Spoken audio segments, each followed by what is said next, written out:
ठीक है। So let's start very important topic today, recurrent pregnancy losses. और let me just say ये आसान नहीं है, ठीक है। आसान हो भी सकता है अगर आपको स्ट्रक्चर डिस्कशन में ये कमांड मिल जाए कि ये थायराइड की वजह से रिकरेंट प्रेगनेंसी लॉसेस है।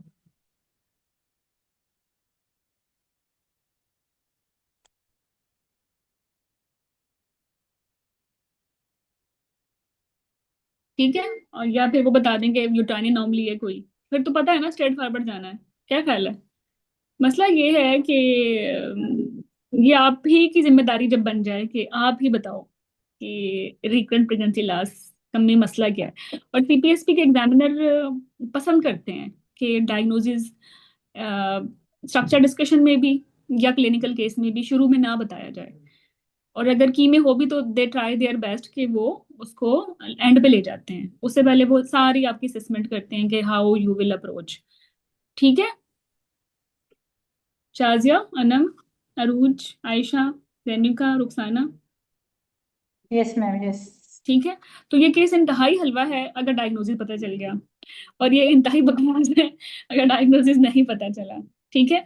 तो चलो अभी हम देखते हैं, मैं पढ़ा नहीं रही, पहले तो मैं देखती हूँ कि तुम लोग कितने पानी में हो, फिर एंड पे मैं बताऊंगी कि how you should ideally approach it. तो who is going to attempt this task? This is structure discussion. ठीक है।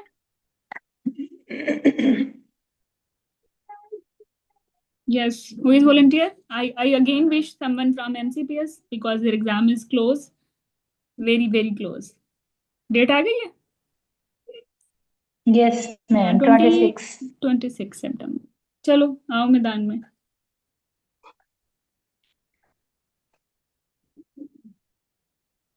शाजिया, पहले बताओ तो सही, कौन ले रहा है केस? आयशा, मुमताज, रेनिका, रुखसाना। रुखसाना, हम तुम्हें याद कर रहे थे। आई वॉज मिसिंग यू मैंने कहा पिछले सेशन में तो बहुत अच्छा परफॉर्म किया था रुखसाना ने। Where is she now?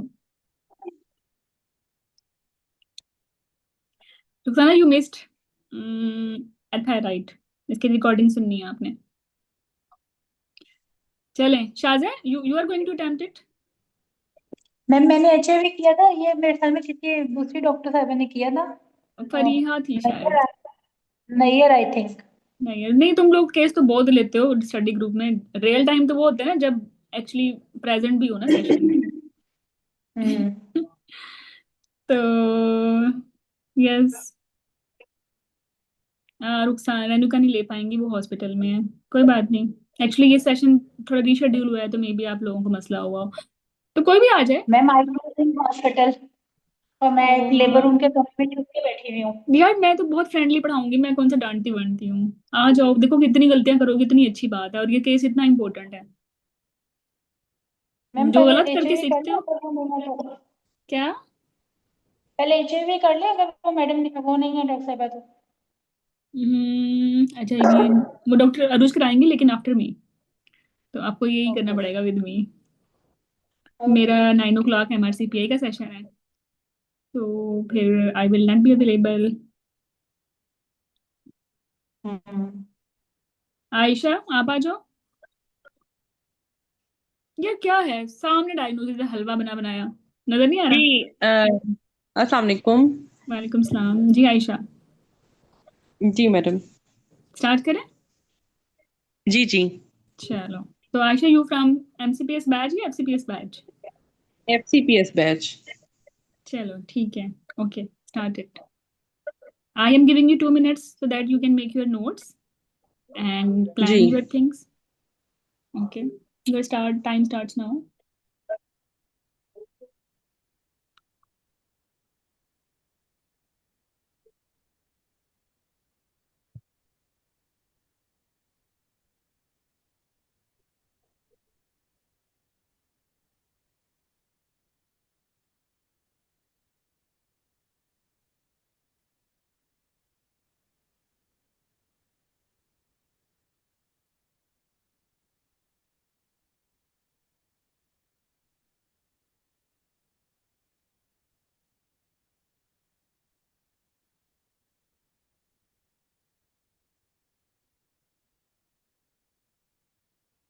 Yes, madam, I have read the scenario.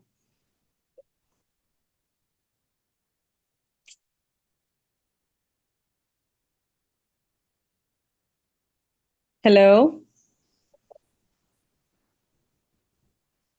Okay, so let's start. Recording on है बच्चों? रिकॉर्डिंग ऑन है, चले।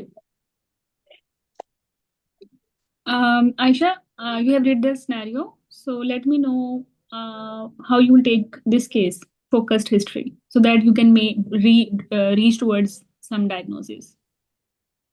Okay. So, first of all, I will introduce myself to the patient and take her introduction. After introducing and building up rapport with the patient, I will take the detailed history. I will ask the patient about the last pregnancies. First of all, I will ask the patient about her what is the year she is married for. Ask about the LMP and will confirm the gestational age. And then I will take the previous ops history, the previous pregnancies, deliveries by cesarean or normal delivery, and the destination at which the deliveries was done. And I will also ask about if there is any history of diabetes, hypertension, or any risk of the thrombosis in previous deliveries or postpartum. After that, I will ask about the any antenatal visit during this period and recent OBS scan, and also ask about the patient, the medication she is taking, any investigation done up to now. After that, I will ask about the history, if there is any significant history of any hypertension, diabetes, any cardiac issue, thyroid disease, or any other significant history, surgical history. And will also ask about the past medical, any drug she is taking, any medication she is taking, and if there is any significant surgical history. Then I will do the examination in which I will No, take no, the no, vital sign no, no. I special. have not asked examination right now. Okay, So, sorry. okay. So among all the history points, uh, she is smoker, right? Okay. And as you know, in history, they have mentioned one IUFD at 30 Hmm. weeks, and Okay. it was also because of reduced liquor. And again, she G. delivered a baby. It was IUGR, Hmm. right? And the baby. Anything you want to know from uh, the previous pregnancy's complications specifically? Uh, Madam, if there is any drug history, I or told you, you if missed there it. You missed it. I added it as smoker. any history of hypertension, madam, diabetes, Okay. and any thrombosis history. Mm-hmm. Uh, okay, oh yeah. चलिए। सो आयशा, तुमने वो नई IUGR की guideline revise की है? Moderate रिस्पेक्टर, high नहीं, रिस्पेक्टर? Doctor हीरा, अभी तक मैंने नहीं स्टार्ट की। अब मैंने करनी थी स्टार्ट, क्योंकि मेरे पास वो मटेरियल ही नहीं था। मैंने ये मेरा रिपीट आई है will give attempt. You, I will give you, no worries. तो ये भी पॉसिबल है ना, दो थैंक यू। आईयूजीआर हैं अब। ये बेसिकली एक हाँ आईयूजीआर का जी, भी दो केस है, आईयूजी आ रहे हैं। हाँ जी। हाई रिस्पेक्टर हो गया है, ठीक है। अब ऊपर रिकरेंट ब्रेनसिलोसिस भी लिखा हुआ है, तो ये कॉम्प्लिकेटेड केस है, नो डाउट। तो नो कॉम्प्लिकेटेड है। हाँ वरीज, जी। हाँ नो वरीज। हिस्ट्री में इतना ही पूछना जितना तुमने बोला है। ओके, लेट मी जी नो कि in examination which points you will specifically check? Madam, I will check the vital signs, specially the blood Mm-hmm. Pressure. I will look Mm-hmm. For the BMI, look for Mm-hmm. the thyroid, any signs of anemia, Mm-hmm. tremors. Mm-hmm. I will check the on abdominal examination. I will check the symphysiofundal height, Mm-hmm. and यही आ रहा है madam जहन में अभी तक। Okay, ठीक है। मतलब रूटीन जीपी करेंगे, उसमें आपने स्पेसिफिकली बीएमआई और ब्लड प्रेशर देख लिया? BMI, blood pressure, okay, thyroid, neck neck देख एनीमिया। ली? अरे तुम इधर दिमाग जी, में ये लिखा हो, नेक्स्ट। रिकम ब्रेनसिलोसिस के रीजंस क्या हैं? उन रीजंस सबको आपने टारगेटेड करना है। देखो, जब पहले हाँ बता जी। दूं ना कि ये पीएलएस है, तो तुम तो बड़ी जी। फोकस्ड एग्जामिनेशन करोगी कि हाँ जी। हाँ जी, डीवीटी के लिए फोकस देख है। जी लोगी जी, बिल्कुल। या ब्लड प्रेशर। हाँ जी। लेकिन if I am not telling you कि व्हाट इज पॉसिबल डायग्नोसिस, तो फिर आपने सारे डिफरेंशियल्स दिमाग में रखने हैं, ठीक है? हम्म। तो मुझे जरा बताओ कि तुम्हारे दिमाग में चल क्या रहा है जब तुम एग्जामिनेशन मुझसे पूछ रही हो। मैडम बेसिकली तो मेरा पहले तो एपीएलएस मेरे टॉप पर था, फिर इसमें ओके। थायराइड आ सकता है। यस। थायराइड को इशू हो सकता है पेशेंट को, यूट्राइन हम्म एबनॉर्मेलिटी हो सकती है क्योंकि सेकंड ट्राइमेस्टर भी हुआ है पेशेंट को। हम्म और आईयूजीआर, अगर प्रीवियस आईयूजीआर है तो अभी भी, हम्म। ये मेरे जहन में थी। ओके। अम, ठीक है अभी। ओके। तुमने ये नोटिस किया ये पेशेंट आई कब है, किस टाइम लाइन पे आई है। ये ये अभी प्रेग्नेंट है। ये प्रेग्नेंट है लेकिन इस पे हम्म, वीक्स नहीं मेंशन हाँ थे। वीक्स तो मेंशन नहीं है। सो इन हाँ, तो हिस्ट्री यू विल। एलएमपी मैंने कहा था कि मैं एलएमपी पूछ लूंगी। यस यस, तो in history you will specifically ask provide me her LMP so I can calculate her जी ड्यूरेशन जी, ऑफ प्रेगनेंसी। तो आई कैन तो उसी कैलकुलेट द टाइमलाइन जेस्टेशनल से एज। फिर जी तुम जी, चलोगी। अगर ये 30 वीक्स पे है तो फिर आगे 30 वीक्स पे चलोगी, पिछला डाटा फिर मांगोगी। आगे 30। जी जी बिल्कुल। ठीक है, तो ये मिसिंग था। मिसिंग नहीं था, deliberately it was not told हाँ बिकॉज जी।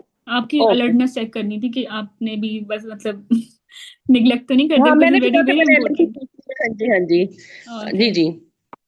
सो यस, तो considering that right now she is at 30 weeks and okay. नहीं नो 30 वीक्स पे मजा नहीं आएगा। Considering that she is at booking visit और ये ओके। आपके पास इवेल्यूशन के लिए आई है, आपने इसकी सारी हिस्ट्री ले ली। अब 30, अब बुकिंग पे कितना ही पीए होगा ना, तो पीए आपको मिलने वाला नहीं है। बाकी एग्जामिनेशन जी फाइंडिंग्स नहीं। नॉर्मल है, नॉर्मोटेंसिव है ओके। और कोई सिग्निफिकेंट फाइंडिंग नहीं है। तो and she is at booking and she is pregnant. तो कौन सी इन्वेस्टिगेशंस मांगनी है आपने इसकी। Madam, baseline investigation to rule out anaemia, any नहीं, आप मुझे increased बेसलाइन blood मत बताएं, sugar. मुझे स्पेसिफिक बताएं for this Okay, scenario. I will check the hemoglobin status, random okay. blood sugar. Okay, I मुझे will रीजनिंग बताएंगे आप आपने क्यों एचबी देखा। due to anemia, for anemia, and anaemia इस random केस blood में sugar. एनीमिया, या इसमें कोई खास एनीमिया हो सकता है जो आप देख रही हैं।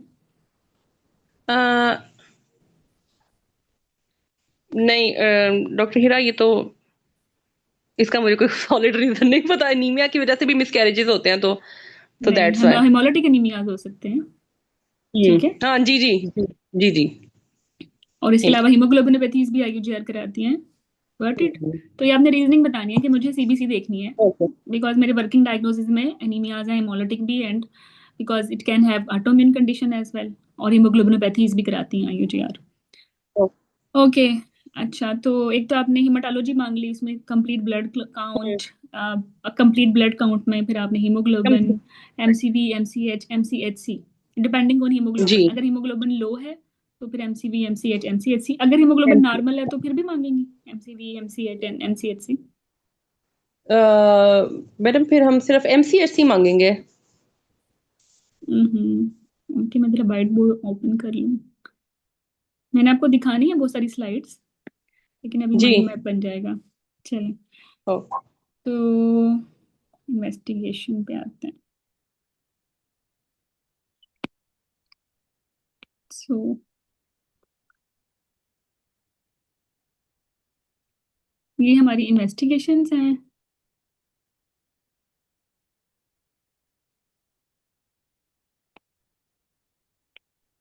चले, तो इसमें आपने हेमाटोलॉजी मांग ली, हम्म। और वर्कअप में क्या मांगना है। रैंडम ब्लड शुगर मैडम देखना चाह रही हूँ to rule out diabetes. Okay, and she is it booking.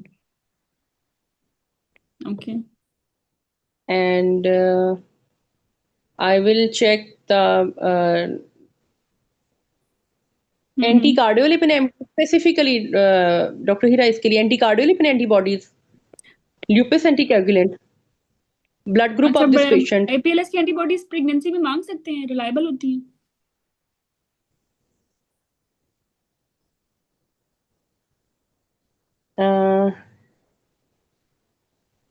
पता नहीं डॉक्टर हीरा, लेकिन रिलायबल का नहीं पता मुझे।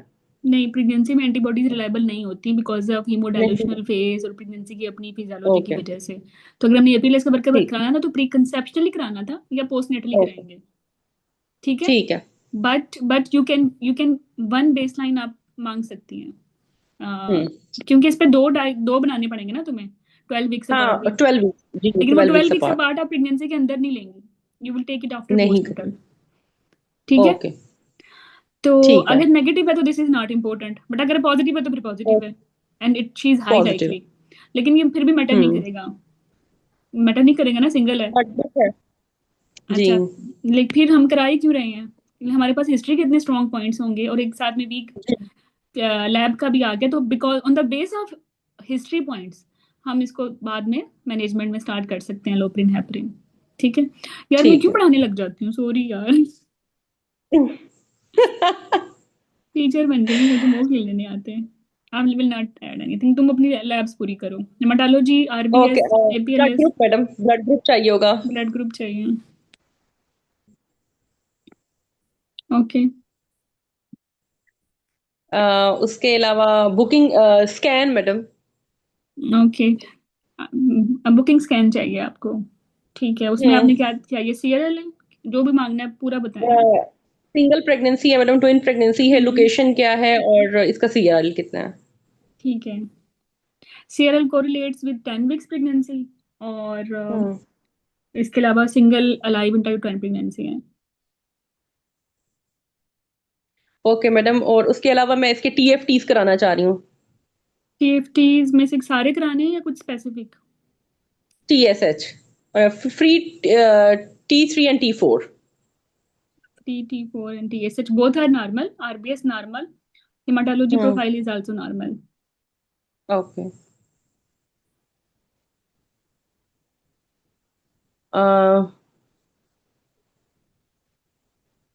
तो madam Anything else?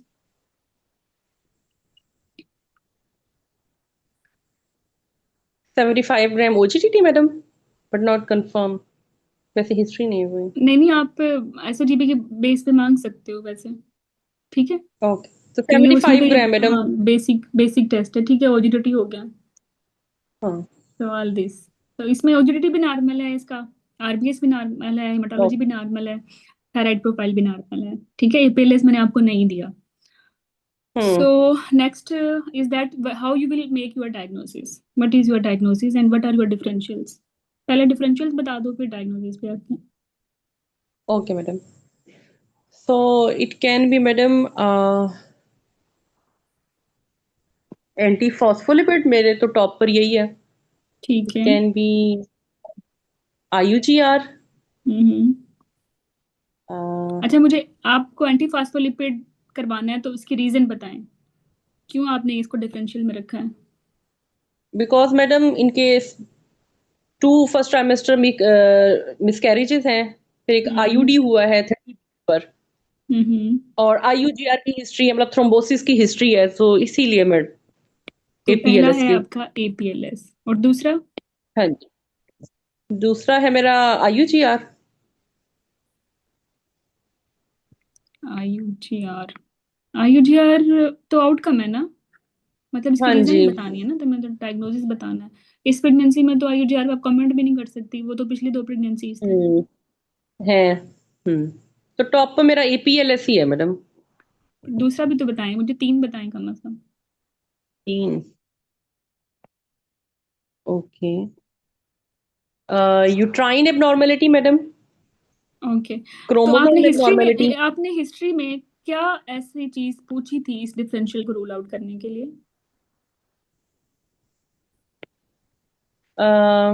Uterine abnormality को तो एज सच मैंने कोई वो नहीं किया। घास भी नहीं डाली।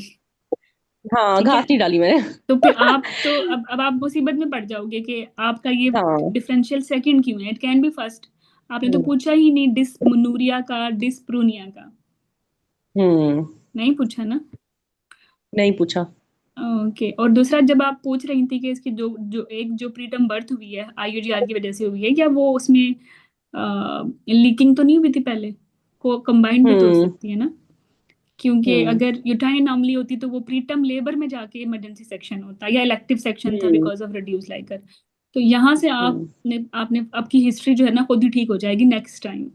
फॉर रिकरेंट प्रेगनेंसी ठीक है। लॉसेस के, डिफरेंशियल्स के लिए, ओके। डिस्मेनोरिया, डिस्पनोरिया, अगर कोई प्रीटर्म बर्थ हुई है तो पूरा पैटर्न पूछना है। ओके। उसमें अगर लीकिंग पहले होती है, स्पॉन्टेनियस एक्सपल्जन पहले होती है, और फिर उसके बाद हम्म। इमरजेंसी सेक्शन हुआ कि आईयूजीआर था, तो बहुत सारे जी ठीक। आपके डायग्नोसिस बनते रहेंगे। तो नंबर 3 पे क्या आएगा? क्रोमोसोमल। ओके, मैंने तो इसकी एज नहीं बताई, आपने पूछी भी नहीं। एज मैडम लिखी हुई है ना, 30 इयर्स। ओके, और हस्बैंड की मैटर करती है? हाँ, हस्बैंड की मैटर करती है, वो मैंने नहीं पूछी। और family history of anomalies matter करती है? जी बिल्कुल करती हैं। आपने नहीं पूछी। नहीं पूछी।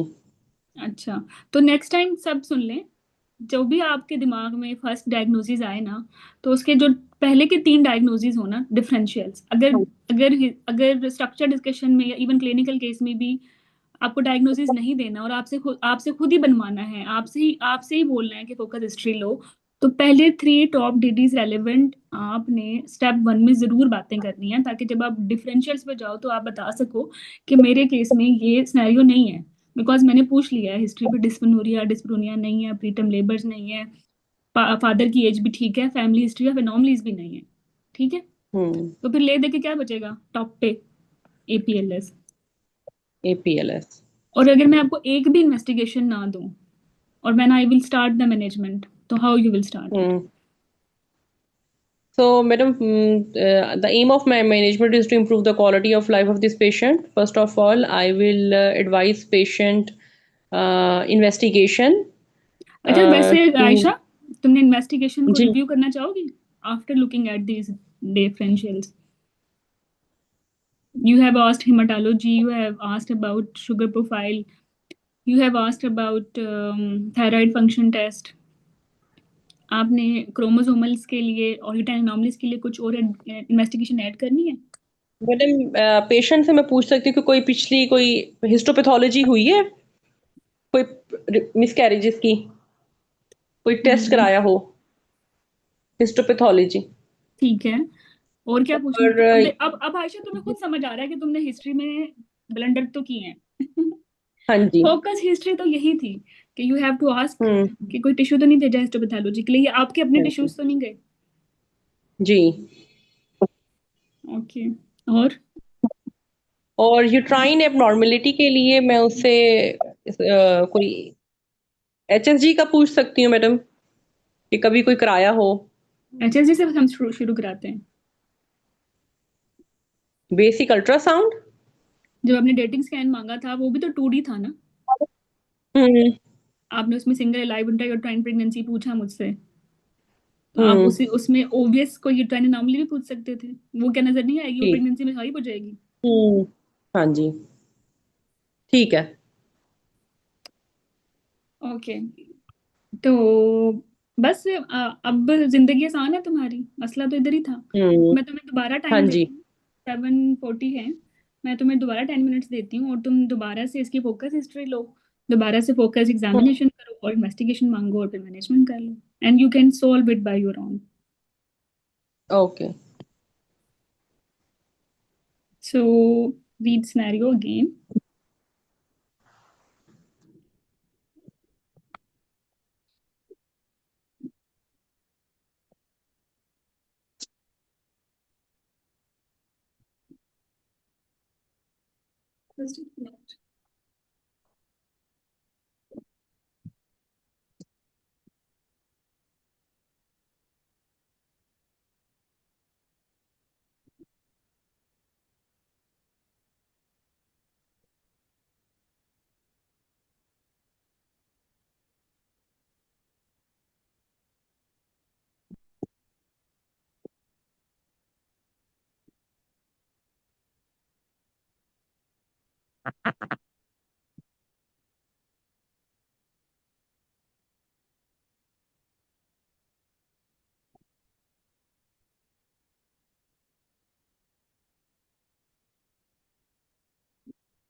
Okay, so Ayesha, So how you will take जी. this patient focused history? First of all, I will introduce myself to the patient, take her introduction. Then I will take the detailed history in which I will confirm the age of this patient, her husband age, and then I will ask patient about detailed history of the previous pregnancies, in which I will ask about at what time the baby is delivered, and if there is any specific history of the hypertension, diabetes, and any thrombosis, and what the deliveries were that term, the mode of the deliveries, were there any histopathology sent in previous miscarriages, and any lab investigation done previously. And I will also ask about I will ask about the last menstrual period, and to confirm the gestational age. And I will ask about any if there is any specific history of the diabetes, hypertension, cardiac disease, or thyroid disease, and specifically ask about the medication she is taking for, and any drug addiction, history of smoking, and I will ask, and also the family history, if there is any history of the chromosomal abnormality, or any history of abnormalities in the family, and and I will also ask if there is any scan done up to now, and what type of medication she is taking. Okay, fine. So now ask about the relevant investigation for this case. Okay, so I will check the complete blood count to rule out anemia, and I will look for the random blood sugar. I will random blood sugar, blood group of this patient, 75 gram oral glucose tolerance test, recent booking scan to see the location, location of the pregnancy, if it is single, twin, and CRL, and also look for any specific uterine abnormality, and uterine abnormality, and if there is any histopathology available of previous any miscarriages. Okay, so in history there is no important significant point. Neither there is any significant point in examination. Investigation, her hemoglobin is 10.5, blood group is B Okay. positive, her OGDT is normal, and compared to examination is normal. Her dating scan shows CRL equal to 10 weeks, single alive, and there is no obvious uterine anomaly on this dating scan. However, no prior to pregnancy scan available. So all this information you have right now. And onwards now, she's at 10 weeks. She's having 2 IUGR babies, 1 IUFD and 1 alive, and 3 pregnancy losses. And no workup done, including no histopathology has been sent. So with this information, proceed and justify your first diagnosis, why it is APLS. Madam, because the patient is having my first diagnosis is APLS, as the patient is having 2 first trimester pregnancy loss and IUD at 30 weeks, and there is also history of IUGR. So my first diagnosis is APLS, so I want the investigation. I want the APLS antibody. How you will diagnose APLS? Tell me about diagnostic criteria of APLS. Madam, I will advise patient lupus anticoagulant and cardiolipin antibodies, IgG and IgM, and I will take it, and I will advise patient these labs, and on these labs I will diagnose the case. So she is pregnant at 10 weeks. So tell me the sensitivity of doing all these antibodies during pregnancy. Sensitivity नहीं पता madam. Okay, कोई बात नहीं. Roughly poor sensitivity बोल दो कि madam in pregnancy because of hemodilutional effects, antibodies we cannot interpret correctly. So Okay. I will diagnose and manage this patient on base of my clinical criteria. Clinical criteria में Oh, एक criteria meet हो गया recurrent pregnancy लासिस का, दो हो गए, with risk factors दो भी इंपॉर्टेंट हैं, ठीक है।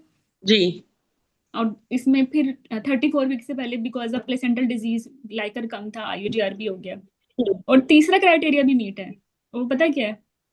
10 वीक के जी बाद मॉर्फोलॉजिकली नॉर्मल बच्चा नॉर्मल चाहिए, जी ठीक है। IUD हुआ है, हाँ जी। ठीक है। तो इसके तीनों अप्रोक्सीमेटली तीनों मेजर क्लिनिकल क्राइटेरिया मीट कर रहे हैं, और एट द जी सेम टाइम डिफरेंशियल्स में एक भी क्राइटेरिया मीट नहीं कर रहा। डिस्मेनोरिया नहीं है, डिस्प्रूनिया नहीं है, ठीक है। और इसके अलावा फैमिली हिस्ट्री नहीं है, एज भी 30 वीक्स 30 ईयर इतनी इंपॉर्टेंट नहीं है, हम्म ठीक है। तो on 10 weeks now, that's why you made your APLS diagnosis, ठीक है। अब मैनेज करो इसको। So, the aim of my management is to improve the quality of life of this patient. I will counsel the patient about the diagnosis and its impact on pregnancy. I will involve the multidisciplinary team. As the patient is on 10 weeks, so I will start patient Loprin and injection Loprin and 75 gram once daily, high dose folic acid, and also I will add injection. High dose folic acid वैसे क्यों कह रही हो आप? High risk pregnancy है madam, 5 mg देते हैं ना हम कौन? वंस। हम तो नहीं देते, मैंने नहीं पढ़ा कहीं। मैं हम मैडम वो जितने भी मतलब प्रीवियस जैसे हाई रिस्क केसेस होते हैं, जैसे कि अगर किसी को हाई कार्डिक रिस्क कोई केसेस इशू है या कुछ because thyroid, because of what? किस वजह से? Because of any specific disease, कौन सी स्पेसिफिक डिजीज में कंडीशन। देते हैं हाई डोज फोलिक एसिड? हमें मुझे नाम बताओ उन डिजीजेस के। मैम जैसे अगर किसी को थायराइड का इशू हो, कार्डिक पेशेंट्स होते थायराइड में हैं। नहीं देते, कार्डिक में नहीं देते, ओबेसिटी में देते हैं, नहीं, डायबिटीज में देते हैं, एंटीफोलेटरी डायबिटीज, में देंगे, हाइपरटेंशन, हीमोग्लोबिनोपैथी स्पेसिफिकली, एपिलेप्सी। हाँ थैलेसीमिया जी। सिकल सेल है इसमें देंगे, एपिलेप्सी में देंगे, पेरेंट्स साइड से हिस्ट्री है एनटीडी की तब देंगे, प्रीवियस बेबी की हिस्ट्री एनटीडी की तब देंगे, वरना तो नहीं देते हाई डोज। जी जी। तो जरूर बोलना है हाई डोज। इतना एफिशिएंसी ना मारो। अच्छा ठीक है। चलो आगे चलो। ओके। और लोप्रिन है madam, will add an injection heparin चलें 10 वीक्स पे आप इसको लोप्रिन देंगे, कितने डोज? 75 mg once daily. नहीं, आप 150 क्यों नहीं दे सकते? वाई 75? क्योंकि मैंने 75 पढ़ा था, इसलिए मैंने 75 बोल दिया। वैसे मुझे 150 भी याद था, लेकिन मुझे कंफर्म नहीं था वो। 150 ओबीज में देते हैं और 150 IUGR में भी दे देते हैं, टू प्रिवेंट ठीक है, IUGR इन प्रीक्लेम्सिया, और इसको तो दो इसमें हम फिर IUGR। 150 दे दें। नहीं, 75 से 150 रेंज है ना। तुमने 75 75 ठीक दिया है। था, मैंने स्पेसिफिकली पूछा, तो तुम ऐसे बोल दो कि madam we should give her 75 to 150 Loprin. Okay दोनों दे ओके सकते हैं ना। मतलब ओनली वाई ओनली, क्योंकि अब ये नया चेंज हो गया ना, ओके ठीक है बिकॉज अर्ली इट वाज ठीक है। 75, नाउ इट्स जी अपडेटेड जी इन। मैडम, नाउ इट्स हाँ जी। इसलिए तो पता होना चाहिए ना फिर। अब मैं तो, मुझे तो ये लगेगा जी आपने जी तो न्यू ठीक पढ़ी है नहीं है। ठीक है। चलें ठीक है, लोप्रिन दे दिया इसको, फिर आगे चलो। इंजेक्शन हेपरिन देंगे मैडम। हम इसका वो बनाते हैं, हमने इसका रोड कैसे स्टार्ट किया। जी हम यस, तो मैनेजमेंट इसकी स्टार्ट हो गई है 10 वीक से। 10 वीक्स पे हाँ जी। आपने APLS ही डायग्नोज किया, क्योंकि अच्छा दूसरी बात ये कि डायग्नोसिस में भी बाद में चैलेंज भी हो जाए, लेकिन अब राइट टाइम है हाँ जी। इसको ट्रीट करने का। तो आप ये गोल्डन अपॉर्चुनिटी ना लूज नहीं करना चाहती, on the base of her clinical criteria you will start her medicine, ठीक है। तो नंबर 1, एक तो ओके। आप नंबर 1 आपने अपनी लाइन सीधी रखनी है कि मैंने जो है डायग्नोसिस पेशेंट को कब बताना है, ठीक है, इसकी हम्म इंडिकेशंस बतानी है सारी, मैटरनल और फीटल, और जी पूरा रोड मैप बताना है टिल डिलीवरी। बस आपने बोलना है, ओके ठीक है। और दूसरे नंबर पे आप बताएं कि मेरा जो गोल है वो ये है कि प्रेगनेंसी पैरो ऑफ से टिल टर्म चली जाए विदाउट जी compromising mother and the foetus. और इस गोल को अचीव करने के लिए मेरी प्लानिंग है 10 वीक से, जो कि चलेगी पोस्टनेटल। और इस प्लानिंग में मैंने अकेले नहीं संभालना, मैंने सबसे पहले MDD इन्वॉल्व करनी है, ठीक है। जी। और इस MDD में कौन कौन आएगा? Senior obstetrician. Okay, pediatrician, Okay. hematologist, Yes, you can say. senior midwife, Okay. anesthetist. ठीक है. Later on anesthetist भी at the time of delivery. Later on neonatologist भी at the time of delivery. And radiologist. And हाँ क्योंकि जी, ये high risk radiology. Pregnancy है तो कोई काउंसलर भी आ सकता है साइकोलॉजिकल इश्यूज ठीक के है। लिए. ओके. अब आप शुरू हो जाएं कि मैंने अब क्या करना है. ये लवाजमात पूरे करने हैं चारों स्टेप्स. फिर जी। अब इसको देना क्या है बेसिकली. आपने लोप्रिन दे दी 75 से 150 एन. फॉलिक एसिड दिया। ओके. फोलिक एसिड स्टार्ट कर दिया. ठीक है. और इंजेक्शन हेपरिन। हेपरिन. हेपरिन की डोज बताओ और कैसे इसको लेके चलोगी. हर weight is 60 kg. Okay madam, तो 60 kg पे डोज तो मुझे याद नहीं आ रही। हम ना अप्रोक्सीमेटली 40 mg देते हैं ओडी में ना. 40 यहाँ स्टार्टिंग में। ठीक है. तो आप तुक्का भी मार सकती हैं अगर बहुत ज्यादा ओबीज नहीं ठीक है. है। मैक्सिमम पेशेंट ठीक है, कितने मैं ही तो आएंगे मारने 90 kg लगी तक आ मैडम, मैंने जाएंगे. कहा तो यस 40 mg सबकुटेनियस स्टार्ट करा दिया. अच्छा मुझे ये बताओ अगर अगर मार्केट में शॉर्ट है लो मॉलिक्यूलर वेट हेपरिन जी। फ्रैक्शन तो फिर. तो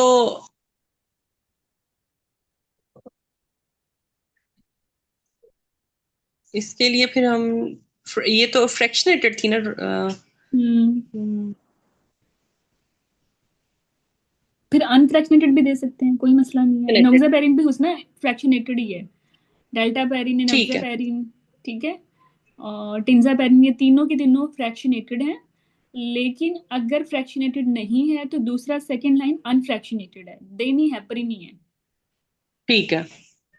ओके. और ये कंटिन्यू कब तक रखोगे. 36 वीक्स। 34 I think. अच्छा ठीक है। 34 वीक्स. अच्छा 34 वीक्स 34। पे फॉर दिस केस अगर ये रिकरेंट प्रेगनेंसी लास्ट ही रहता है दरमियान में डीबीटी आ गई तो फिर चेंज हो जाएगा. फिर चेंज होगी इसकी डोज। जी जी। ओके. तो जब आप कॉम्प्लिकेशंस में बताएंगे तो फिर आपने कॉम्प्लिकेशंस में ये भी बतानी है कि ये अदर लोगों की निस्बत बीटी कॉम्प्लिकेशंस के लिए भी हाई रिस्क है. जी। ठीक है. और जब हो गया तो फिर हम रिव्यू करेंगे इसको with haematologist again for dose and for for duration. ठीक है। ओके. अच्छा आगे चलो 10 वीक्स पे ये सब कुछ कर दिया. आगे आगे मैडम हम इसका एनॉमली स्कैन कराएंगे। अभी से अब 12 वीक्स पे भी तो आई है. या 13 + 6 वीक से पहले भी तो आई है. आगे यहाँ कुछ नहीं करना. एवरी विजिट पे मैडम हम पेशेंट के वाइटल मॉनिटर करेंगे और यार कंबाइंड टेस्ट डेटिंग डालना स्कैन। है और एंटी जरूर डालना है इसमें. पहले भी 2 3 रिकरेंट प्रेगनेंसी लास्ट सीजन वैसे तो करना ही है कंबाइंड टेस्ट. ठीक है. जी। अच्छा कंबाइंड टेस्ट ऐसा नहीं है कि इस पे थोप दो करवाओ करवाओ. इसको कौंसल करना है. ये ऑप्ट ऑप्ट आउट होता है. ऑप्ट कर लेगी करा लेंगे आउट हो जाएगा वरना या मिनिमम हम एंटी देख लेंगे. ठीक है। चलो अब उसके बाद हम आ गए हैं 18 से 21 + 6 की विंडो पे. यहाँ ठीक। कुछ करना है स्पेसिफिकली. एनॉमली स्कैन है मैडम यहाँ पे तो। सिर्फ एनोमली स्कैन. उसके अलावा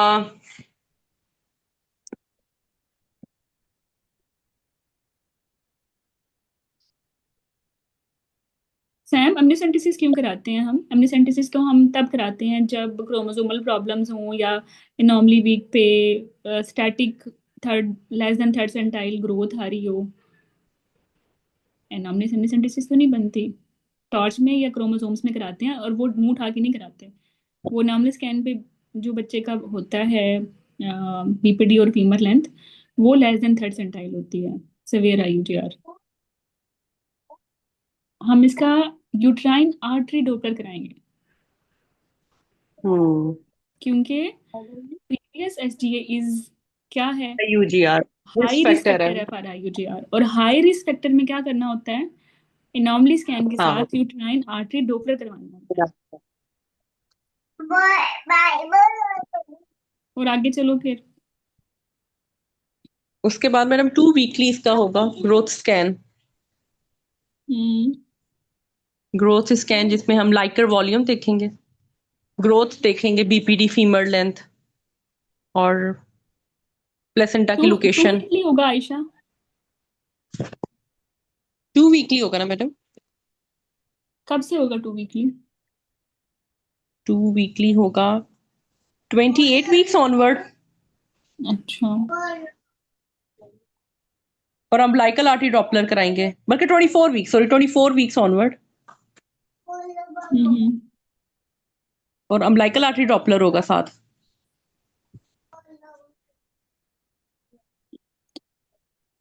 हम्म। और चलो आगे चलती वही रहो, हम तुम मैनेज करो इसको, मैं फिर बाद में ऐड करती हूँ। 2 वीकली फॉलोअप करते रहेंगे इसका, और हर विजिट पे इसका हमने ब्लड प्रेशर लाजमी मॉनिटर करना है। और यूरिन डिपस्टिक करेंगे, पेशेंट से फीटल मूवमेंट पूछेंगे, और हम्म। एनी कोई स्पेसिफिक सिम्टम, लेग पेन या कोई और प्रॉब्लम तो नहीं है पेशेंट को। और सिम्फिजो फंडल हाइट करेंगे हर विजिट पर। सही है। और उसके बाद एट 36 वीक्स हम मोड ऑफ डिलीवरी डिस्कस करेंगे। हम्म। और क्योंकि पहले पिछली मोड ऑफ डिलीवरीज के हवाले से देखेंगे, अगर कोई स्पेसिफिक इंडिकेशन नहीं है और डॉपलर्स भी ठीक आता है इस प्रेगनेंसी में, हम्म। तो हम डिलीवरी टर्म तक ले जाएंगे 38 वीक्स पे। 38 और वीक्स प्लान पे? डिलीवरी करेंगे मैडम, प्लान डिलीवरी करेंगे इसकी। अच्छा।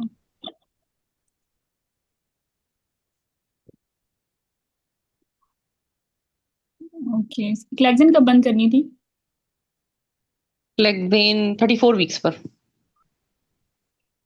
34 वीक्स पे। और लोपिंग बंद करनी थी? लोप्रिन लोप्रिन का मैडम मुझे एग्जैक्ट याद नहीं था, 36 वीक्स। ओके, लोपिंग ना बंद करें, क्योंकि APL is independent risk factor for preeclampsia, तो ये टिल डिलीवरी कंटिन्यू रहेगी। हम्म। और हैपरिन ठीक है, 34 पे आप बंद कर दें। 34 पे बंद कर देंगे।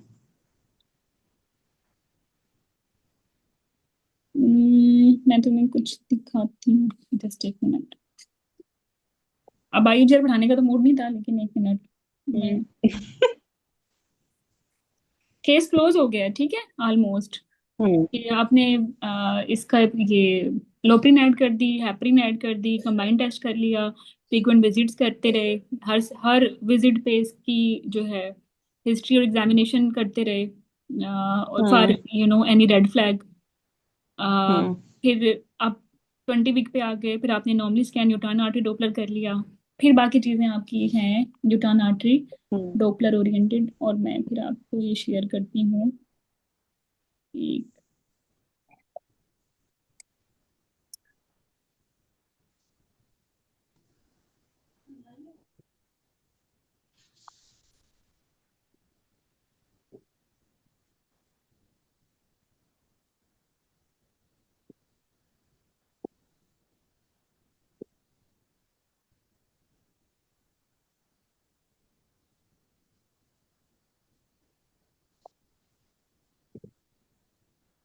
नजर आ रहा है ये आपको, दिस वन? जी। तो अब एक्चुअली हमारी पेशेंट में प्रीवियस एफजी आ रहे हैं ना, तो जब ये ना हम्म। हाई रिस्क है, तो आपने इसकी हाई रिस्क वुमेन में perform uterine artery Doppler at time of routine normally scan, ठीक है? और या तो नॉर्मली स्कैन के वक्त कर लें, अगर लेट भी हो गए तो 24 वीक से पहले पहले कर लें, ठीक है? ठीक। और फिर आप इसकी, if it is abnormal more than 95th percentile, तो फिर आपने सीरियल ग्रोथ स्कैन 24, हम्म। मिनिमम 24 वीक से स्टार्ट कर देने हैं, ठीक है? ठीक। और अगर डॉपलर नॉर्मल आ जाता है तो फिर 32 वीक से स्टार्ट कर देने होते हैं, ठीक है? तो ये अपडेट है आईयूजीआर की लेटेस्ट गाइडलाइन की, जो कि हम्म। 2024 में अपडेट हुई है, और ये काफी अपडेट हुई है। अगर आपने नहीं किया तो आई आई विल सजेस्ट के don't miss it. Hmm. Just एक मिनट।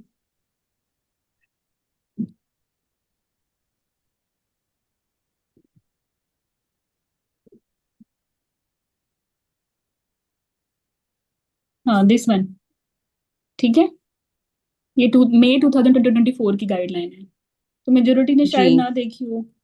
तो अब इस नवंबर एग्जाम में जो मैनेजमेंट हुई है वो इसी गाइडलाइन के मुताबिक हुई है। हाँ, ये टेबल मजे की है। सी, आपके सिनेरियो में जब हम्म। पेशेंट आपने किया ना यहाँ 20, जब ये बिकॉज प्रीवियस FGR है ना, इसी बेस पे कि हाँ आपने जी। इसको 150 मिलीग्राम क्या दे दी, एस्पिरिन, नजर आ रहा हाँ है। जी। और जी जी। ठीक है, क्योंकि प्रीवियस FGR थी ना। इसके बाद आपने यहाँ 20 वीक्स पे before 24 weeks uterine RT Doppler add कर दिया। अगर ये हम्म। नॉर्मल आता है तो फिर तो सीरियल ग्रोथ स्कैन आपका 32 वीक से स्टार्ट होगा। और अगर अब नॉर्मल आता है हम्म। तो सब में मिनिमम 26 24 से स्टार्ट हो गया है सीरियल ग्रोथ स्कैन। लेकिन सीरियल डोपलर स्टार्ट नहीं हुआ। डोपलर आपने तब कराना है जब आपका ग्रोथ स्कैन खराब होगा। तो आपकी ओके। एग्जैक्ट वर्डिंग यही होगी कि मैंने इसको अभी फिलहाल जो है देखना है कि what will be the growth scan. Depending on the growth scan, I hmm. will go for her Doppler, and depending on the hmm. Doppler, I will plan her time and mode of delivery. अगर Doppler इसका okay. हो जाता है खराब, Doppler हम्म। खराब हो जाता है, तो फिर कहाँ तक आप जेस्टेशनल डिलीवरी लेके जाओगे इवन विद APLS। और अगर नॉर्मल हो जाता है तो फिर कहाँ तक लेके जाओगे। और अगर हम्म। रिवर्स और जो है एब्सेंट हो जाते हो तो फिर कहाँ तक लेके जाओगे। तो बेसिकली आपका केस APLS और IUGR का मिक्स चलेगा। जी। मैं इसको और कॉम्प्लिकेट नहीं कर रही, लेकिन मैं STV से भी नहीं डाल रही, लेकिन बस हम्म। एक टेबल दे रही हूँ जिससे आपको अपना टाइम ऑफ डिलीवरी और मोड ऑफ डिलीवरी डिसाइड करना आसान हो जाएगा। ठीक है, प्रीवियस जी SGA, normal growth, normal doppler, आप इसको 40 पे नहीं लेके जा सकती इवन विद APLS। जी। You will take her. अच्छा वैसे let me to very honest, यहाँ लिखा हुआ है प्योर SGA, मतलब ग्रोथ अगर इसकी हम्म। कम ड्यूरिंग ग्रोथ स्कैन, अगर अगर ये ग्रोथ कम होती है और डोपलर नॉर्मल होता है तब आप 39 पे लेके जाएंगी। अगर ड्यूरिंग फॉलो अप, चूंकि ये APLS का केस है, आपने इसकी जो है यूटाइन डोपलर इसका नॉर्मल भी आ गया, 32 वीक से आपने इसका ग्रोथ स्कैन स्टार्ट कर दिया और ग्रोथ स्कैन हम्म। नॉर्मल आता है, फिर तो ये SGA है ही नहीं। फिर हम्म। तो ये SGA है ही नहीं, फिर आप इसको 40 वीक्स तक लेके जाओगे और नॉर्मल डिलीवरी करोगे। अगर ये SGA हो जाती है विद नॉर्मल डोपलर तो 39 तक लेके जाओगे।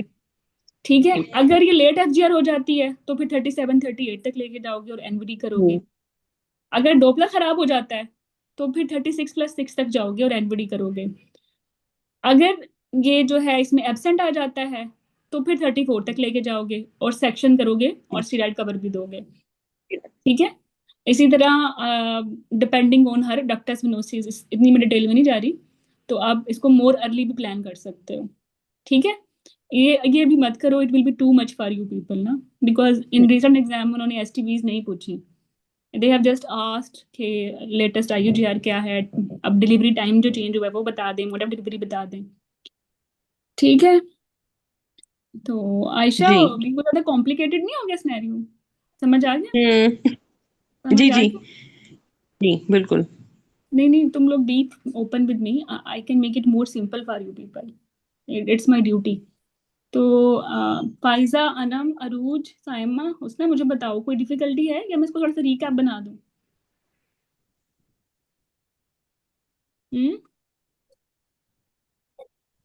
रिकैप बनाऊं, समझ आ गया कहानी। APLS से जाके IUGR में चेंज हो गई, और ऐसा ही होता है क्योंकि APLS ने IUGR तो करना ही करना, तो आप इसको जो है एक दूसरे को सेपरेट नहीं कर सकते कि ये केस IUGR का बन गया है। तो मैं इसको अब कर देती हूँ,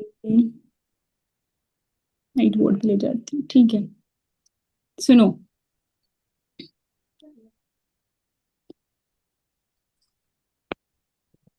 ये पेशेंट थी ग्रेविडा 5, पैरा 2, और इसके आई थिंक 2 मिसकैरेजेस थे। इसकी 2 IUGR थी, ठीक है, और उसमें से एक की IUFD होगी और एक बच गया जिंदा, ठीक है, अलाइव। हमने इसकी इनकी फोकस हिस्ट्री ली, और फोकस हिस्ट्री का सिर्फ मकसद ये था कि हम डायग्नोसिस बना लें। इसमें हमने 3 टॉप डिफरेंशियल्स निकाले, APLS, यूट्राइन एनॉमलीज और क्रोमोसोमल प्रॉब्लम्स। यूट्राइन एनॉमलीज और क्रोमोसोमल प्रॉब्लम्स नेगेटिव थे, लेकिन जो एपीएलएस था उसका क्लिनिकल तीनों के तीनों क्राइटेरिया मीट कर गए। ठीक है, तो फिर हमने इसी को रखा अपना फर्स्ट डायग्नोसिस। जब हमने इसकी मैनेजमेंट स्टार्ट की और हमारे पास ये 10 वीक्स पे आई थी, तो हमारे पास रिस्क फैक्टर्स थे कि एपीएलएस, और इसलिए हाई रिस्क थी फॉर आईयूजीआर या एसजीए। ठीक है, तो हमारी मैनेजमेंट एपीएलएस और हाई रिस्क एसजीए से ऑनवर्ड स्टार्ट हो गई। मैं यहाँ से इंक चेंज कर लेती हूँ। तो हमने इसको लोप्रिन स्टार्ट कर दी। ठीक है, 150 या 75 भी दे सकते हैं। और इसमें हमने इसकी हेपरिन ऐड कर दी, फ्रैक्शनेटेड 40 mg। और इसके बाद फिर हमने हर विजिट पे, जो कि एक नॉर्मल पेशेंट का होना चाहिए, dating scan, sorry combined test, वो भी कराया, एनॉमली स्कैन भी कराया। और because of she was high risk for SGA, हमने ऐड कर दिया सिर्फ यूट्राइन आर्टरी डोपलर। ठीक है, यूट्राइन आर्टरी डोपलर अगर खराब होता तो फिर हम इसकी 24 वीक से सीरियल स्कैन कराते। यूट्राइन आर्टरी डोपलर चौंके नॉर्मल आया, तो हमने 32 वीक से इसका सीरियल स्कैन स्टार्ट कर दिया। अगर इसकी ग्रोथ नॉर्मल रहती है तो, और दरम्यान में कोई प्रॉब्लम नहीं आती, हर विजिट को हमने इंडिविजुअलाइज किया, हर विजिट पे रेड फ्लैग्स हिस्ट्री पे भी देखे, एग्जामिनेशन पे भी देखे, for IUGR, for DVT, for APLS related all complications. और अगर एवरीथिंग गो स्मूथली तो फिर हमने 34 वीक्स पे इसकी हेपरिन बंद कर दी, लेकिन लोप्रिन कंटिन्यू रखी, क्योंकि लोप्रिन प्रीक्लम्शिया का भी मेजर रिस्क फैक्टर था। That's because of this reason till delivery हमने इसको प्लान कर लिया, क्योंकि डोपलर नॉर्मल था और ये आईयूजीआर नहीं हुई। मीन वाइल हमारे ग्रोथ स्कैन ने, जो भी हमारे सीरियल ग्रोथ स्कैन आए, तो हम इसको 40 वीक्स पे प्लान डिलीवरी कर लेंगे और नॉर्मल डिलीवरी कर लेंगे और इंडक्शन करेंगे। ठीक है, अगर इसको मीन वाइल, अगर इसके खराब हो रहे थे डोपलर या आईयूजीआर आ रहा था, तो फिर मैंने अभी जो तुम्हें टेबल दिखाई है ना, वो तुम यूज कर लेना कि नो आईयूजीआर। ठीक है, या अगर आईयूजीआर है, डोपलर नॉर्मल है, या जो है डोपलर में इंडिसेस ज्यादा हैं, या डोपलर में एब्सेंट हो गया है, या वो रिवर्स हो गया है। तो रिवर्स और एब्सेंट वाले यूजली, रिवर्स वाले 32 तक लेके जाते हैं, रिवर्स एब्सेंट वाले 34 तक लेके जाते हैं। दोनों में सिजेरियन सेक्शन होता है, दोनों में स्टेरॉइड कवर देना होता है, और दोनों में अगर 33+6 से पहले पहले आइट्रोजेनिक डिलीवरी करनी है तो न्यूरो प्रोटेक्शन के लिए मैक्सिल फ्लूइड भी देनी है।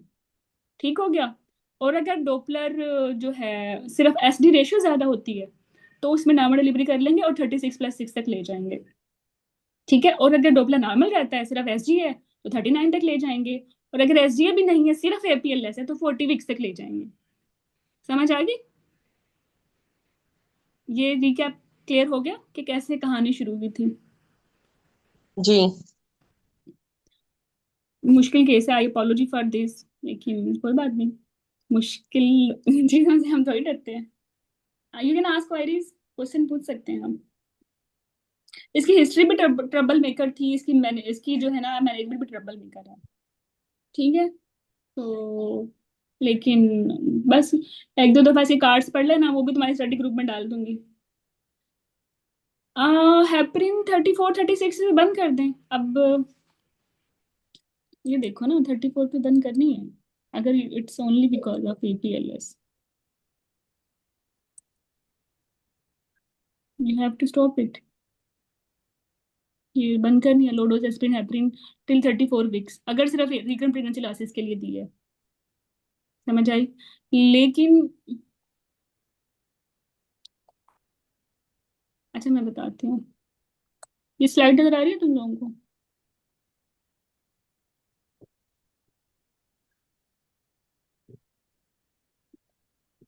सिर्फ रिकरेंट प्रेगनेंसी लॉस का केस होता तो 34 भी बंद हो जाती। इसके साथ दो प्रीवियस आईयूजीआर भी हैं, डायग्नोसिस एपीएलएस का। एपीएलएस इन इटसेल्फ रिस्क फैक्टर है प्रीक्लेम्शिया का। जो प्रीक्लेम्शिया की अपनी नाइस है, वो लोप्रिन को टिल डिलीवरी देती है, तो इसलिए हम टिल डिलीवरी दे रहे हैं। आपने सिंगल गाइडलाइन थोड़ी ना फॉलो करनी, आपके पेशेंट में तो दो मसले हैं, तो आपने मल्टीपल गाइडलाइंस अप्लाई करनी है ना। अगर इसमें डीवीटी आ जाता तो फिर बीटी की गाइडलाइन भी आ जाती, और फिर आप हेपरिन नहीं बंद कर सकते थे। Your exam will not be focused only one guideline. Your patient can have multiple risk factors. So you have to think widely. अच्छा, और क्या क्वेश्चन है आपका? मैम, अगर न्यूरो प्रोटेक्शन के लिए मैक्सिल पेड देंगे तो डिलीवरी के लिए वेट करना है या मैक्सिल पेड देते ही डिलीवर कर सकते हैं? Very important question. अब देखो, इस पेशेंट का जो है डोपलर हो गया, लेट्स अज्यूम रिवर्स। आपने इसको 32 तक लेके गए, डक्टस वेनोसिस भी नॉर्मल था इसका, ट्वाइस वीकली डक्टस वेनोसिस कर रहे थे और कॉन्टिन्यूस सीटीजी पे रखा होगा। अगर डक्टस वेनोसिस और कॉन्टिन्यूस सीटीजी नॉर्मल है तो आप इसको 24 आवर के लिए मैक्सल फीड चलाओगे और फिर इसका सेक्शन करोगे और इसको 48 आवर स्टीराइड कवर भी दोगे। समटाइम जब डॉपलर खराब होता है तो सीटीजी भी खराब हो जाती है, और when CTG is bad, no steroid, no मैक्सल feed, it's an emergency section. Got it?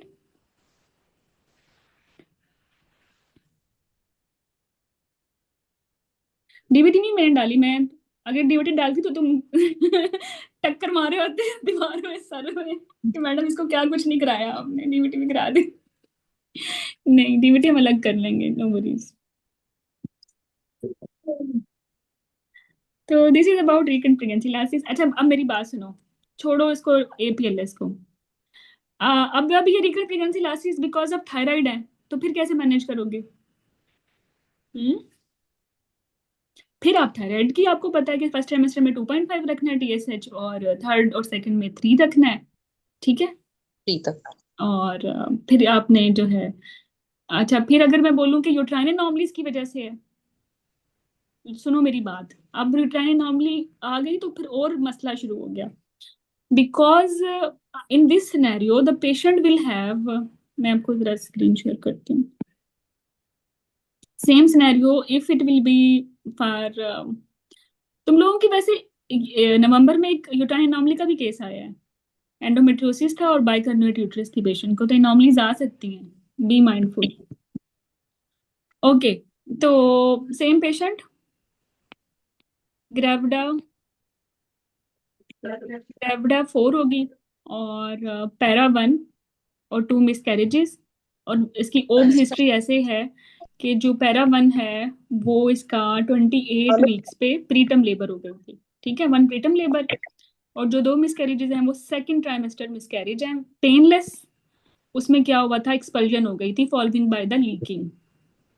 ठीक है, और इसमें कोई आईयूजीआर की हिस्ट्री नहीं है, कोई personal family history of DVT CVT नहीं है, और जो है पेरेंट्स की एज भी ठीक है, या लेट मी टू से कि कोई क्रोमोसोमल प्रॉब्लम नहीं है। अब अगर हिस्ट्री पे, अगर फोकस हिस्ट्री पे यही पॉजिटिव आता है तो how you will manage? And she is at 10 weeks. हम्म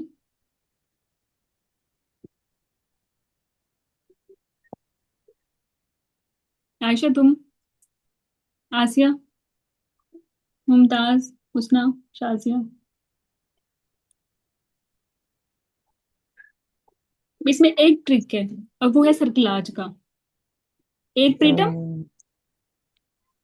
ठीक है, एक तो प्रीतम आ गई, दूसरा 2 सेकंड ट्राइमेस्टर क्लासेस, 10 वीक्स पे आप इसको हिस्ट्री इंडिकेटेड सर्कलाज लगाओगे या अल्ट्रासाउंड इंडिकेटेड सर्कलाज लगाओगे?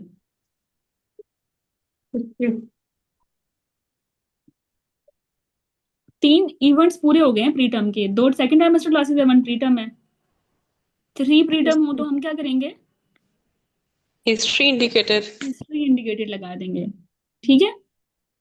और अगर मैं बोलूं कि इसके 2 सेकंड ट्राइमेस्टर क्लासेस हैं इसी एज के साथ और कोई लाइव बर्थ नहीं है, तो फिर आपने 10 वीक्स पे सिर्फ क्या करना है, इसको 13 + 6 से पहले इसका कंबाइंड टेस्ट करना है।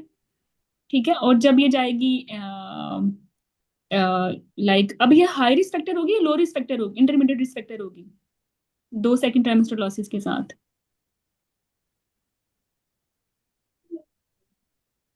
हाँ, सकते हैं, ले सकते हैं।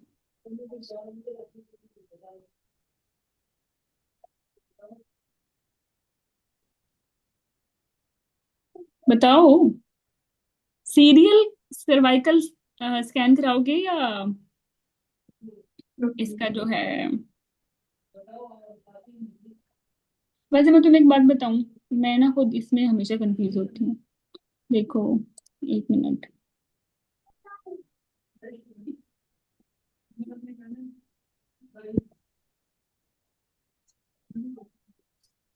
एक मिनट। जो सर्कलाज की गाइडलाइन है ना वो ये बोलती है कि 1 प्रीटर्म लेबर हो या 1 पी प्राम हो, ये हाई रिस्क फैक्टर है।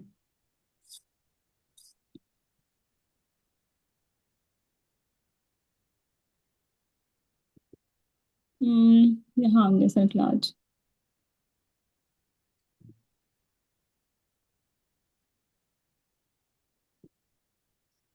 बस ये पहली पहली ही इम्पोर्टेंट है, इतना थ्योरी में जाने की जरूरत नहीं है। ठीक है, तो अगर पेशेंट को इंडिकेशन हो ना अल्ट्रासाउंड इंडिकेटेड सर्कलाज की, तो वो या तो हाई रिस्क होती है या इंटरमीडिएट रिस्क होती है। जो हाई रिस्क है उसमें प्रीवियस प्रीटर्म है या प्रीवियस पी प्रॉम है बिफोर 34 वीक्स। अगर ये एक पॉजिटिव आ गया, जैसे 28 वीक्स पे एक प्रीटर्म आ गई, तो फिर ये हाई रिस्क है। या पी प्रॉम आ गया, ये हाई रिस्क होती। या प्रीवियस सर्कलाज लग गया है, या कोई नॉन यूट्राइन अनोमली है, या फिर कोई ट्रैकेलेक्टमी हुई है। देखो प्रीटर्म लेबर भी खुद भी तो है, लेकिन इसमें ना सेकंड ट्राइमेस्टर लॉसेस नहीं है। ठीक है, अगर पेशेंट के 3 सेकंड ट्राइमेस्टर लॉसेस हैं तो हिस्ट्री इंडिकेटेड आ गया। मेरे सिनेरियो में 2 सेकंड ट्राइमेस्टर क्लासेस हैं, it's not followed by P PROM, और ये प्रीटर्म लेबर भी नहीं हुई बिकॉज 24 वीक से पहले हो गए ना सेकंड ट्राइमेस्टर क्लासेस। तो अब बताओ इंटरमीडिएट है या हाई रिस्क है?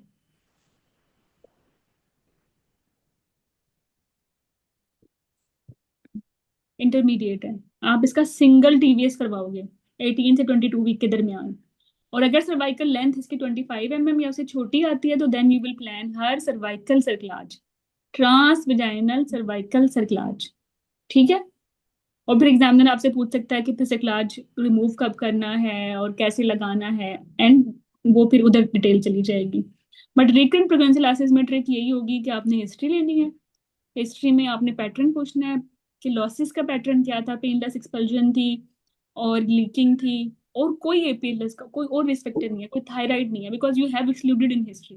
यही तो फोकस हिस्ट्री थी कि आपने डिफरेंशियल एक्सक्लूड कर लिए। और टिपिकल डिस्मेनोरिया डिस्पूनिया की भी हिस्ट्री आ गई। तो फिर आपने इसका अल्ट्रासाउंड करना है। ठीक है, अल्ट्रासाउंड इंडिकेटर क्लास लगेगा। आपने मुंह उठा के 10 मिनट्स पे लगा नहीं देना। Got it clear? Faiza, Anam, Husna. Yes, madam. तो अगर ये सिनेरियो रिकरेंट पेंसिलाइसिस का जाएगा टुवर्ड्स यूट्राइन एनोमलीज, तो फिर आपने आपके पास एक ट्रिक है कि आपने सर्कलाज अभी लगाना है या फिर आपने अल्ट्रासाउंड इंडिकेटेड लगाना है। ठीक है, you have to be very wise. यहाँ ब्लंडर हो गया तो फिर केस खत्म। चलो फिर अगर अल्ट्रासाउंड इंडिकेटेड भी नहीं लगा और पेशेंट फॉलो अप पे टीवीएस उसकी 26 आ रही है, तो even then she can end into a rescue cerclage. ठीक है, रेस्क्यू सर्कलाज भी नहीं लगा और 27+6 वीक्स क्रॉस कर गए, even then she is at high risk preterm labour and P PROM. अब हर विजिट पे उसको बताओगे and it will be a red flag कि आपने फौरन आना है। ठीक है, और फिर अगेन स्टेरॉइड कवर और मैक्सिल फिट protection. Got it? Model delivery depend करेगा कि at the time of delivery presentation क्या है, ब्रीच, ट्रांसवर्स है या कपेलिक है। तो ये थोड़ा सा मैंने सिर्फ आइडिया दिया है कि अगर यूटेन एनोमली का केस आता है तो you will proceed like this. चलो अब तीसरा बच गया है हमारे पास, क्रोमोसोमल प्रॉब्लम। चलो, वैसे ये बहुत रेयर है लेकिन हम इसको भी कर लेते हैं। अगर यही पेशेंट इसके इसको ना तो है कोई लाइक एपीएलएस का डायग्नोसिस, और ना ही इसको है यूटाइन एनोमली का। हुआ ये कि इसके 3 फर्स्ट ट्राइमेस्टर मिसकैरेजेस हुए और चौथे मिसकैरेज पे ये आपके पास आई, और चूंकि हैपनिंग मिसकैरेज था तो पहली इन्वेस्टिगेशन साइटोजेनेटिक एनालिसिस होता है, वो आपने भेज दिया। वैसे by the way cytogenetic analysis भेजते किस में हो, फॉर्मेलिन में या नॉर्मल सेलाइन में?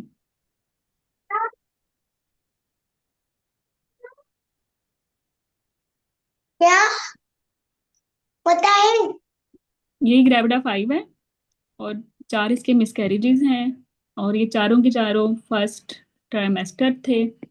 और अब ये जो फोर्थ मिसकैरेज है ये हमारे पास आ गई है, ओस इसकी ओपन है एंड शी इज ब्लीडिंग। तो आपने इसका सर्जिकल मिसकैरेज प्लान किया और इसको काउंसल किया, and she is also wishing wishing कि मेरे क्यों मिसकैरेजेस हो रही हैं, मुझे वर्कअप कराना है, ऑब्वियसली एथिकल राइट भी है।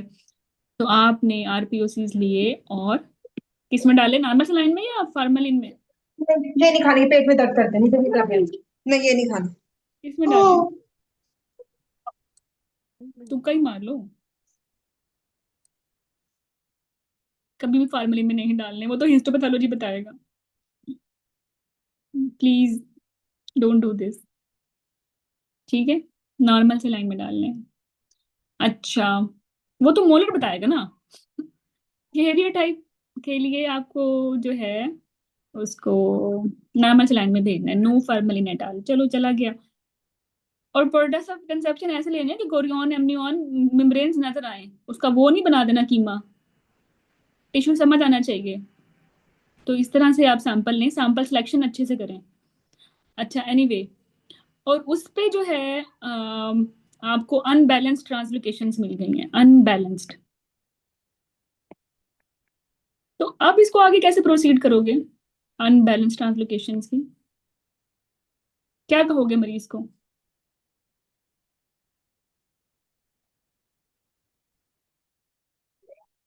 हम्म, आईवीएफ करा लो।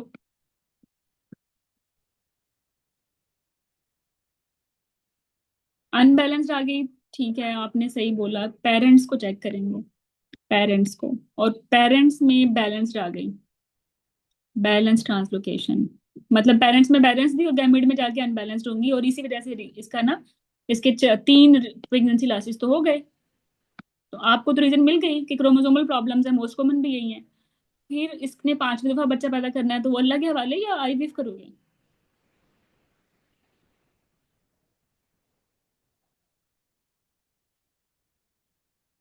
हम्म,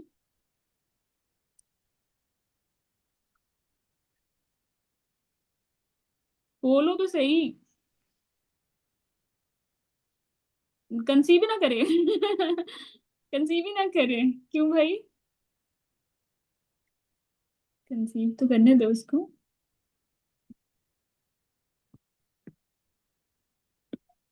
आप उसको ऑप्शंस दे दो।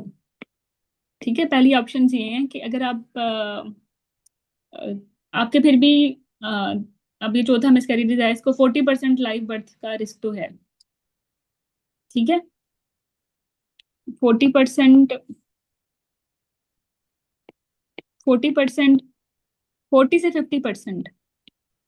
इसको जो है ये स्पॉन्टेनियसली नेचुरल कंसेप्शन से करेगी तो लाइव बर्थ पॉसिबल है।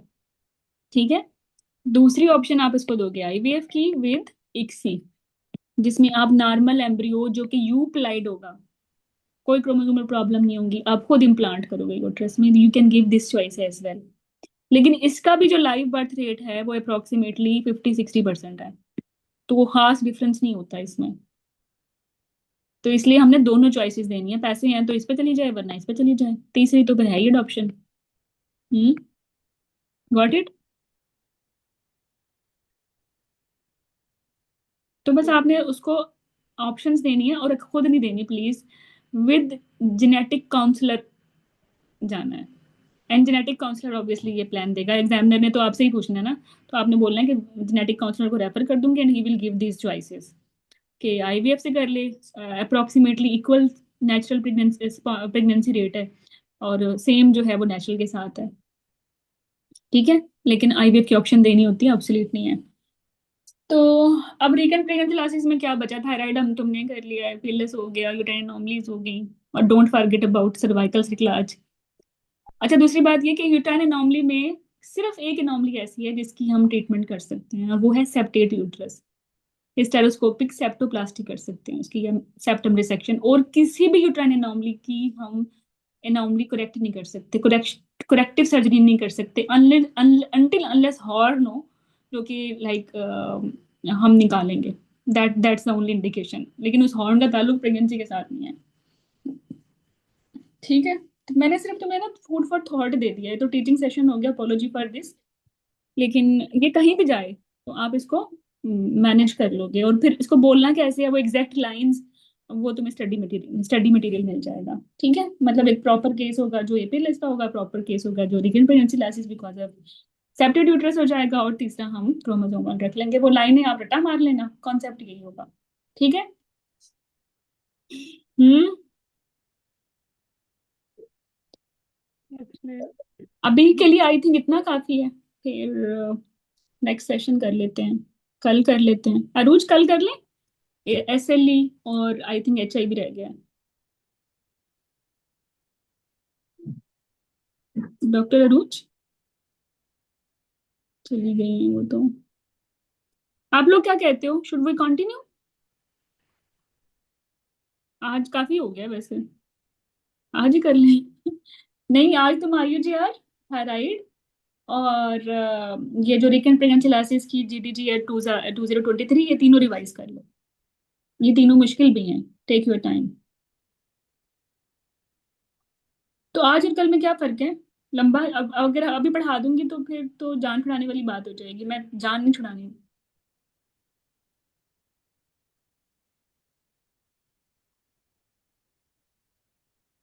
कल कर लो, ठीक है, अभी बच्चों को टाइम दो।